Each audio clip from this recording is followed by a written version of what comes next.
এই যে এটা বিউটি, এক জোড়া বিউটির, সুন্দর একটা বিউটির জোড়া। হ্যাঁ, না না, স্বাস্থ্য দেখছস কবুতরের? মাশাআল্লাহ, যা বেটা। দেখ মাথা, সেই সেই। ধরন যায় না। একটা কবুতরও 2 হাত দিয়ে ধরা পারবি না। বিশাল সাইজ না?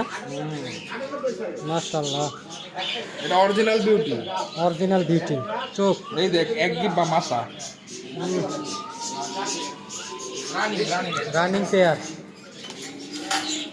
এছাড়া আমাদের কাছে আরো হিউজ পরিমাণ কালেকশন আছে। আমাদের আরেকটা লফট আছে, ওইটা আরেকদিন আপনাদের দেখাবো। ওইখানে হিউজ পরিমাণ আছে এবং ওইখানে সব রেসার কবুতর আমাদের, ঠিক আছে? আর এখানে সব এক্সিবিশন জাতের কবুতর।